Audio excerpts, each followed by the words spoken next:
Hi, I'm Kate, and I'm here at the Canadian Science Policy Conference with our Youth Science Policy Award of Excellence runner-up, Sabrina, and she is here to talk with us a bit about her policy proposal in water safety in Indigenous communities.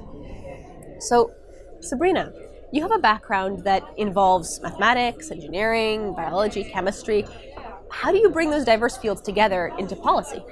Yeah, so I think that, I love interdisciplinary work. I think that the solutions to complex problems really exist when we take people from different fields and get them to collaborate and work together. So interdisciplinary work is what I've been doing for many years just because I love it so much. And yeah, it's interesting. I actually was part of the collaborative water program at the University of Waterloo, and that's how I got introduced to science policy.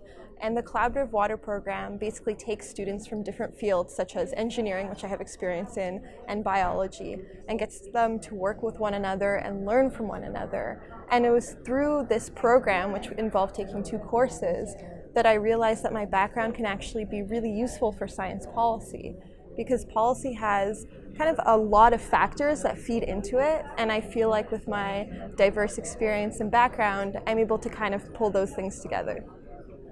Fantastic. Yeah. So your proposal deals specifically with water safety in Indigenous communities. I think many of us have heard about this problem. Could you tell us a little bit about the scope? Yeah, for sure.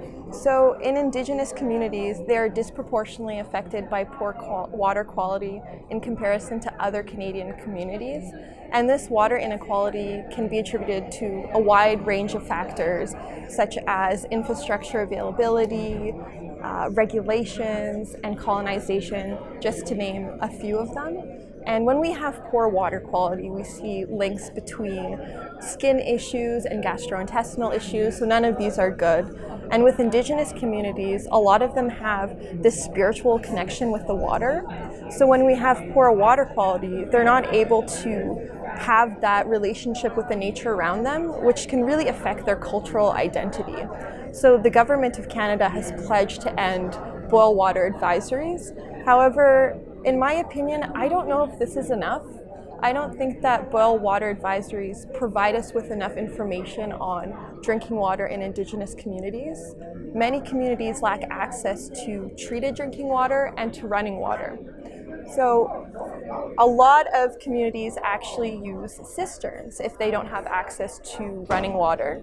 And Indigenous communities are 90 times more likely to be without running water than other Canadian communities. So cisterns are big water storage tanks that hold water, and they get water delivered to them, usually from a treatment plant with water delivery trucks. But we can see some issues with cisterns. So a big issue with that is we have microbial contamination in the cisterns, especially if they're not cleaned regularly. And then we also have issues with water delivery to the cisterns. So for example, in a First Nation community in Manitoba, 30% of the community actually relies on cisterns, and they've had big problems with microbial contamination with E. coli, which leads to health issues, and then also slow water delivery, which means that some of these members of the community actually have to ration their water because they don't know when it's going to come next. So this is really not good. This is a big problem. However, because there's no active boil water advisories in that community and there's no major health issues, they're not getting any funding to fix those issues. Funding which could cause more cleaning for cisterns, which would cause a decrease in that microbial contamination. So I think overall, boil water advisories, they don't really consider people who don't have access to treated or running water, and they don't consider that perspective on water as well as Indigenous values and knowledge. So I think we need to do a bit better. And your proposal is titled A Holistic Approach to Measuring Water Success. Could you describe the impact that you expect that to have? Yeah, so first off, maybe I'll say what I mean by drinking water success. So when I talk about that, I'm talking about this transparent integration between Indigenous values and knowledge, between policy and between success, so that we can have drinking water that's safe, sustainable, and trusted. And we really want to have this definition so that the government and Indigenous communities can have that definition so they know how to work towards it. And in my proposal, I actually outlined kind of different actions that we can take to achieve them. So one of these actions would be to create a committee that's founded in Indigenous knowledge and values. That's really important. And this committee would work on creating these measures of drinking water success. And these measures could include drinking water quality measurements that we usually see, like turbidity and residual measurements. But we could also include new measures such as trust and satisfaction in tap water, the perception of water, use of bottled water versus tap water, and then also occurrence of health effects. And then after we do this, then we have to think about what new research is needed. Because a lot of old research has kind of been seen as culturally inappropriate and points to a community-based participatory method, which is collaborating with Indigenous people and having them be co-researchers with us. And then the last step would be figuring out what are our overall drinking water goals. And Indigenous communities, they value health, so they'll probably want water goals that look at water quality to have safe drinking water. But then we also want drinking water goals that are specific to those communities and that prioritize their values so that we can establish a pathway to long-term success. So overall, I really hope that having this approach would be beneficial to these communities because it's really bringing in that Indigenous value and knowledge. And I think that that's crucial. That's something that we need to do a better job at. And I think we need to look at the problem holistically instead of just looking at, one measure. I don't think that's enough. The situation is more complex than that. Right. Yeah, that's a really interesting perspective, and I'm sure that holistic approach is going to be very important going forward. Could you briefly describe one challenge or opportunity that you're facing in your work today? Yeah, so right now I'm working at the University of Waterloo with the Water Science, Technology and Policy group. So this group is really interesting because it's a transdisciplinary collaboration between professors and researchers and academia, industry, and government, and they're working on these kind of complex water issues in Canada and internationally, so it's pretty cool. And a big problem, the main thing, maybe I'll talk about what the main thing they're doing right now, is to try to increase resiliency in water treatment by having innovative design. And a big challenge that we see in trying to do that is a lot of our policies that we have right now are a bit outdated, and they can kind of be restrictive, and they don't really encourage us to be innovative.